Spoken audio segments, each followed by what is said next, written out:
હવે જોઈએ અગત્યના સમાચાર। શ્રી તલબદા કોળી જ્ઞાતિ સમાજ સુરત ડાભી પરિવાર દ્વારા 10મો સ્નેહ મિલન વિદ્યાર્થી ઇનામ વિતરણ સન્માનિત સમારોહ। ડાભી પરિવારના વિદ્યાર્થી સન્માન સમારોહ તેમજ સ્નેહ મિલન શ્રી કે.એસ. ડાભી અમદાવાદ અધિક કલેક્ટર અને જનરલ મેનેજરના અધ્યક્ષ સ્થાને રાખવામાં આવ્યો હતો, જેમાં અતિથિ વિશેષ મહાનુભાવો શ્રી રમેશભાઈ ડાભી સમાજ અગ્રણી મહુવા, હિંમતભાઈ ડાભી બ્રેન્કર નગરસેવક તળાજા, દિનેશભાઈ ડાભી એએસઆઈ સુરત, વિજયભાઈ ખેરાળા એએસઆઈ, દિનેશભાઈ ખેરાળા બીએએમએ ચોગટ, અરવિંદભાઈ ડાભી ઘોઘા તાલુકા પ્રમુખ, દયાભાઈ ડાભી ઉપપ્રમુખ મીડિયા સેલ સિહોર, દિલીપભાઈ ડાભી સરપંચ, ચેતનભાઈ ડાભી પાલિતાણા, ભૂપતભાઈ ડાભી અખિલ ભારતીય કોળી સમાજ પ્રમુખ બોટાદ, નારણદાદા ચૌહાણ સમાજ અગ્રણી, રાજેશભાઈ જોડિયા એડવોકેટ કોર્પોરેટર, ગાંધીભાઈ બારૈયા વગેરે કોળી સમાજના અન્ય પરિવારના પ્રમુખશ્રીઓ ઉપસ્થિત રહ્યા હતા।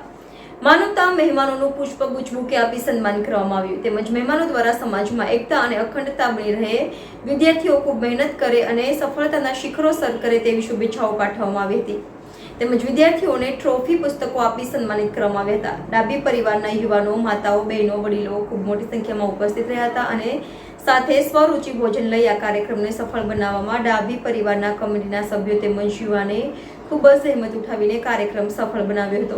NN news Surat. દર્શક મિત્રો, તમારી આસપાસ બની રહેલી અવનવી ઘટનાઓ વિશે જાણવા માટે NN ન્યૂઝને લાઇક કરો, શેર કરો, સબસ્ક્રાઇબ કરો અને બેલ આઇકન પ્રેસ કરો, જેથી આપને નોટિફિકેશન્સ મળતી રહે।